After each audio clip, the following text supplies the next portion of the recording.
everybody, I'm Lorii Abela, your soulmate expert and Asian matchmaker. Welcome to tonight's episode of Matchmaker Secrets, where we talk about love, dating, and relationships, and of course, matchmaking.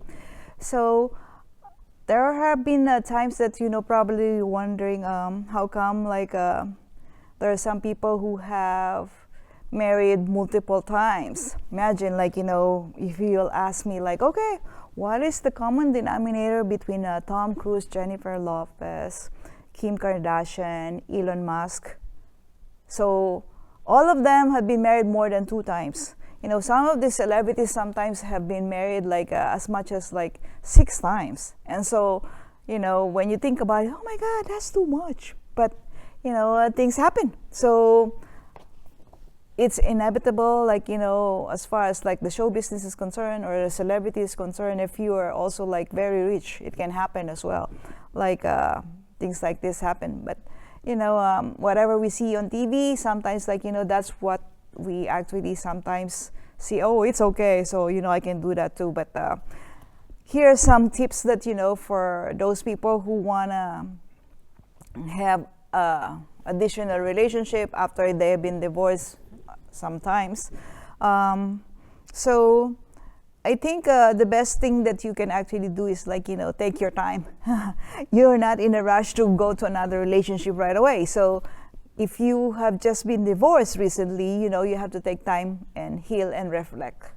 Because if you're going to be jumping into a relationship rebound, it's not going to work because you still have a lot of pain in yourself. You have to probably have a journal of your previous relationship so you can identify your patterns, because I'm sure there's something which is going to be popping up okay, this is a habitual pattern that is showing up for me. You'll never know, you might learn that, okay, I'm always attracting this kind of person. And so what is that? You have to figure it out. And so also focusing on your self-care activities. So you have to exercise, do your regular hobbies, and then spend time with supportive friends. So by this time, probably you have learned who your real friends are.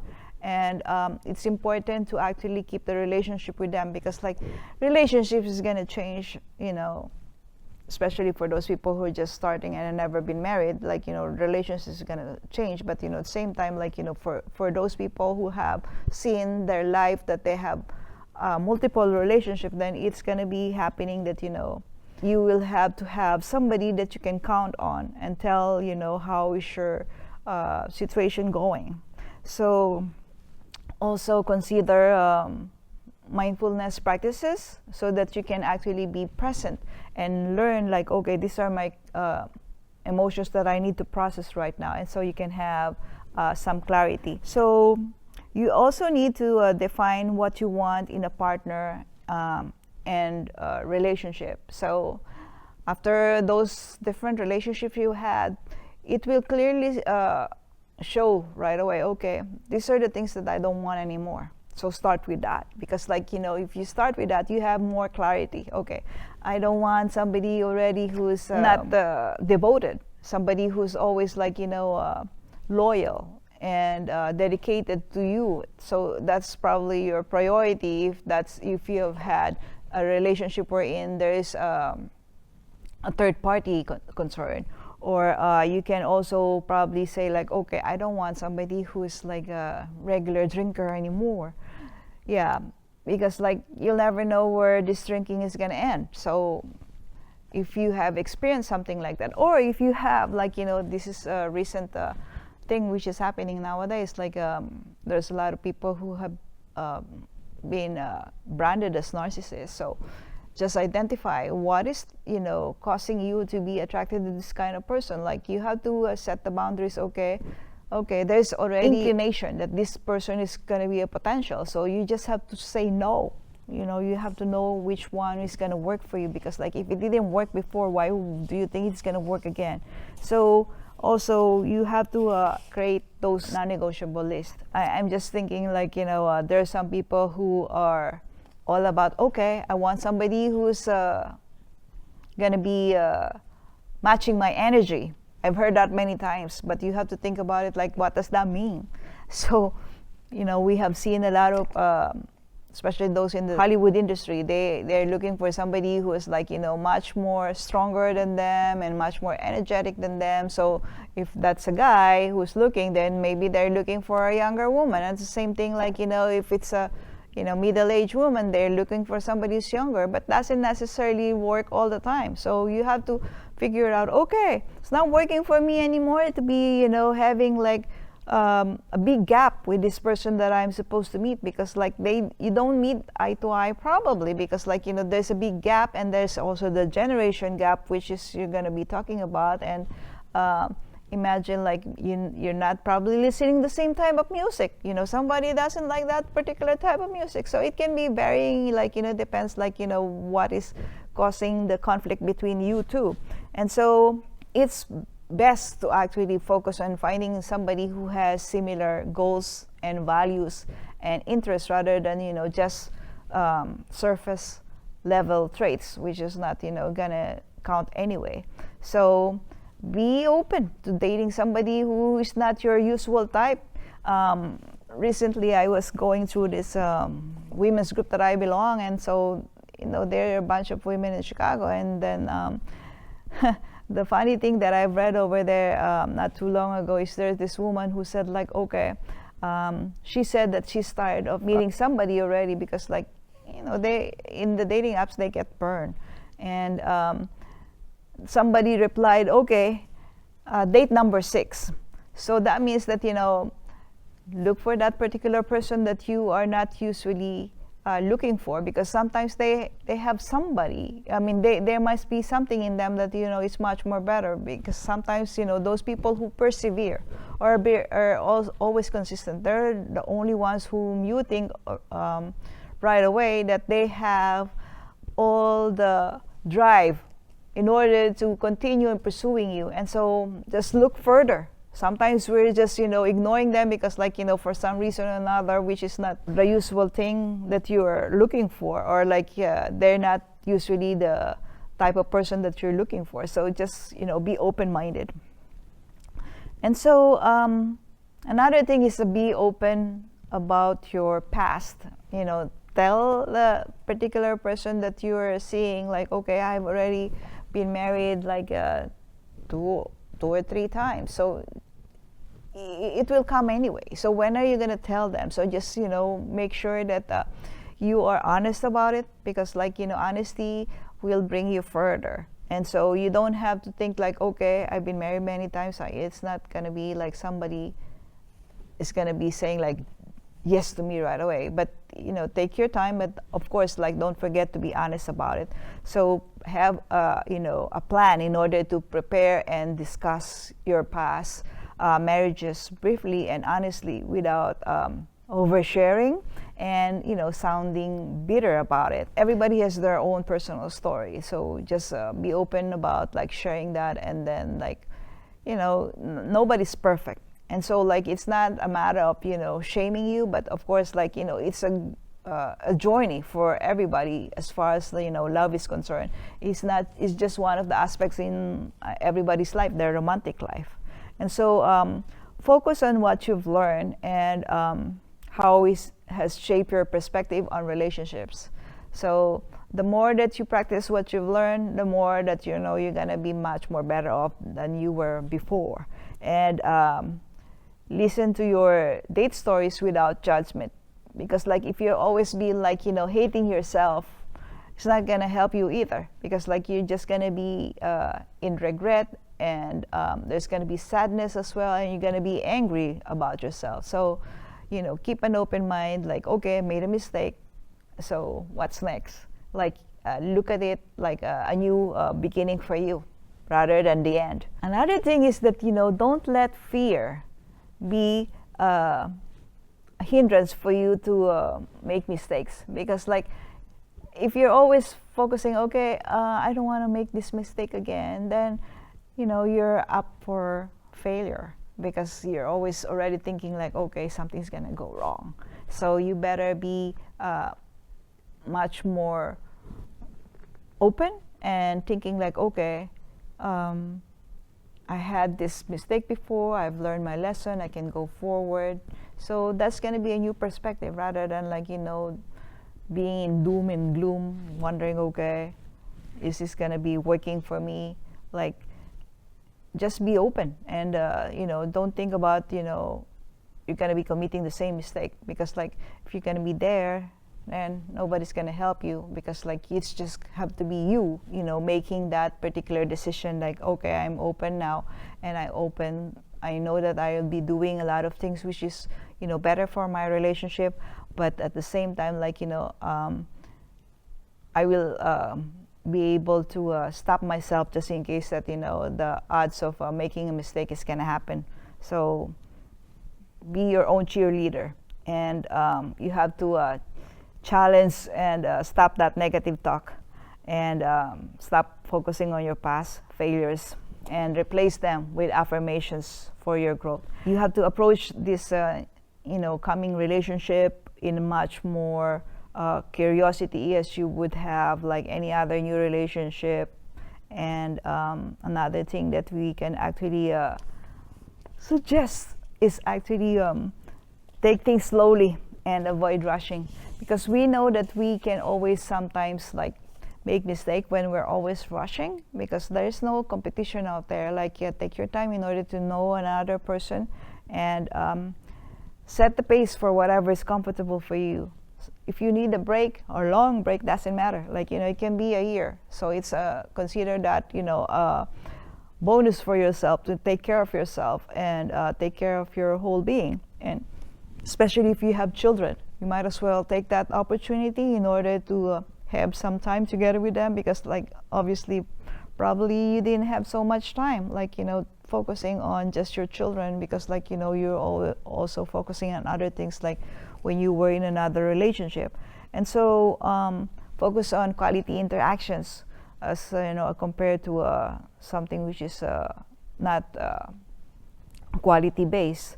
And don't feel pressure to label the relationship immediately. Okay, we have seen that a lot of times with different people, that they right away, okay, I want to be named such and such. It's not about naming right away. It's all about like, okay, getting to know the person first. Who's this person, and how can I actually move forward? And I think this is very important. You have to seek professional support if needed. So there are many kinds of help that you can have. So you can go to a therapist, you can go to support groups, especially for those people who have been in divorce, because like they understand each other's journey. So who else is going to be there? But I also encourage you to don't focus so much on being with them all the time if they are a downer. So make sure that they're focusing the positive aspect rather than like the best anymore. Like we've been on the bottom of the pack as far as like the category of your relationship, because you've been married. Don't think about that like that. So just take a look and then, okay, this is a fresh start, rather than focusing, okay, this is not gonna be a good life for me because like I've been in that path. I have many relationships. It doesn't mean that way. So nobody's gonna judge you like if you're always thinking like, okay, there's a positive things about what happened, because take it as a learning experience rather than focusing on all the mistakes that you have done. All right, so it's important. So prioritize compatibility and shared values over chemistry alone. And you have to actually look much more deeper, like what are your values, what are your lifestyle. So think about that, so that are you compatible with that particular aspects. And you have to look at the different issues, like the finances, the family, and future aspirations. Come to think about, especially if there are children involved, because like if you think about that, like a long-term relationship also involves these people who are the children of whoever is the person who has the children. And then take a look, like how are your communication styles? Are they matching? Are you able to discuss disagreements constructively? So listen, because like you don't want to be in a relationship wherein it's just a one-way street, that the other person is just always the one who's leading the conversation, and then like, okay, you're not agreeable with this? No, it's not gonna work. So it's you have to be able to be in a relationship wherein everybody's voice is respected, and you have to pay attention on how you feel about, around your partner, and are you comfortable being yourself. So it's much more better than being suffocated that you cannot even possibly talk. About children, again, you have to be mindful about introducing your children. So don't introduce them right away once your relationship is not yet established. Make sure that you are not dragging them right away in this new relationship wherein you're not even sure. So wait until that long-term potential is established, and keep initial meetings low pressure, and allowing your children and your partner, potential partner, to get to know each other gradually. There's no rush. And you have to address your children's feelings as well, especially like if you just had a divorce, same thing. Be very careful about that. And the children usually are affected because, of course, they love their parents. So it's not just one parent. They usually love both parents, and so you have to be respectful about Remember that you deserve happiness and love. So it's not the end of the world. You have to, even though you have multiple relationship or divorces, it doesn't mean that your worth has been diminished. And you have the right in order to seek happiness and a new relationship. And you don't have to be discouraged, and it's not the end of the world if you have a couple of failed relationships or marriages. So embrace yourself and look forward to a better journey. And you have to surround yourself with positive people and supportive friends and family members. And this is important. You have to be very patient with yourself, because healing takes time, particular about healing first before meeting somebody, and at the same time when you're meeting somebody, just be patient with that process. It's a process, not like jumping through a relationship right away. So I hope these pointers help you, and I know that there are a lot of people who probably have been into a second marriage or third or whatever number you have had, but there's always hope. There's some success that we have seen, that marriage have been better after some failed relationship. I have a personal friend. She's already close to 80, and this is her, I believe, second or third marriage. So she was so happy after finding the last husband that she has, because she have never really seen somebody who's going to be able to treat her like a queen. But of course, she has to do the work.